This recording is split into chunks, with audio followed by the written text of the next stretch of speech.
உயர்ந்திருக்கிறது. உன்னதமான தேவனுக்கு அர்ப்பணிக்கப்பட்ட இந்த ஆலயம் உன்னதத்திலிருந்து ஆண்டவர் ஆசீர்வதிக்கிறார். ஆண்டவர் ஒவ்வொருவரையும் ஆசீர்வதித்தாராக. இந்த நாளிலும் சீயோன் திருமணை நாம் விருத்தி செய்ய ஆண்டவர் உதவி செய்தார். சபை பணியாளர்களுக்கு ஒரு வீட்டையும் அதுபோல ஒரு சமையல் குளத்தையும் இங்கே நிறைவேற்ற ஆண்டவர் பலம் தந்திருக்கிறார். ஆண்டவருக்கு சுதந்திரம் நாளிலே நிலவுகிறேன். இந்த நல்ல நிகழ்ச்சிகளிலே பங்கு பெறுவது, பண்டிகை ஆரத்தை பங்கு பெறுவது மிகுந்த மகிழ்ச்சியை தருகிறது. டிசம்பர் மாதம் 30வது ஒரு மகிமை என்ன? ஆண்டு முழுவதும் ஆண்டவர் நம்மோடு நம்மை ஆசீர்வதிக்கிறார். ஆமென். சங்கீதக்காரருக்கு கீதமாக சொல்கிறார்.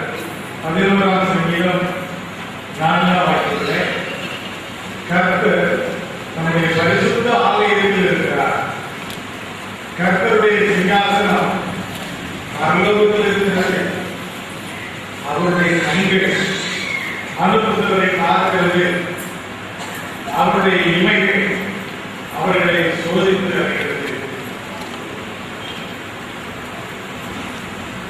கர்த்தர் தன்னுடைய பரிசுத்த ஆலயத்தில் இருக்கிறார்.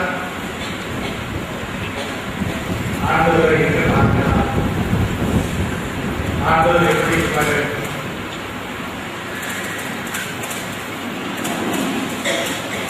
ஆண்டவர் யார்? நம்முடைய விசுவாசத்திற்கு எப்பொழுதும் கேள்விகள்.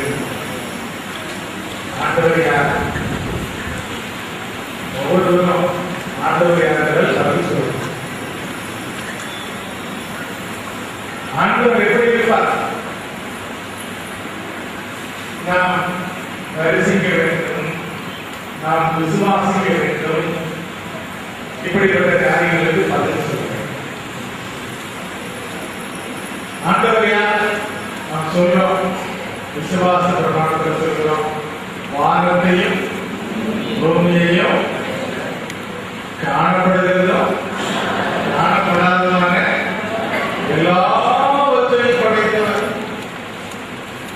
கடவுள் யாரும் கேட்ட உடனே பதில் தெரியும். வானம் பூமி பார்க்கிறது, பார்க்க முடியாது, எல்லாவற்றையும் படைத்தவர். அப்போ இந்த ஆண்டவர் எவ்வளவு தெரியும்? எவ்வளவு தெரியும்? எங்க போய் பாருங்க.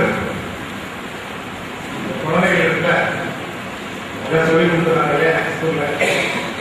பூமி எங்க இருக்குன்னு பூமி உருண்டையாக்குது.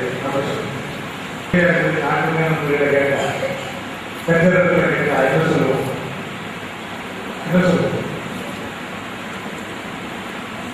பூமி உருண்டை என்பது நமக்கு தெரியும், ஆனால் அதை காண்பிக்க முடியாது. ஆண்டவர் யார்? வானம் பூமி எல்லாவற்றையும் படைத்த பூமியை கூட நாம காட்ட முடியலையே, காண்பிக்க முடியலையே. நாம் அவ்வளவு பலவீனமானவர்கள். நம்முடைய லிமிடேஷன்ஸ் எல்லாவற்றையும் படைத்த கடவுள் பூமியை நமக்கு தந்திருக்கிற பூமியை நாம் முழுவதும் பார்க்க முடியும். இப்ப இதையெல்லாம் படைத்த ஆண்டவரை நாம் பார்ப்பது எப்படி பார்க்கலாம்? மனித முயற்சி ஓடுதான். அறையில போய் கடவுளை நினைச்சுக்கலாம், ஆத்த கடலை போகலாம், அறையில கடவுளை பார்க்க முடியாது. கடலுக்கு போகலாம், கடலுக்கு போய் நின்று பார்க்கலாம், கடவுளை பார்க்கலாம், கடவுள் படைத்த படைப்பை எல்லாம் பார்க்கலாம். எங்கே பார்க்கலாம் கடவுளை? நாம் எங்க ஓடி போகலாம்? நமக்கு நம்ம எதிர்த்து ஒரு உண்மையை அறிவோம். நம்முடைய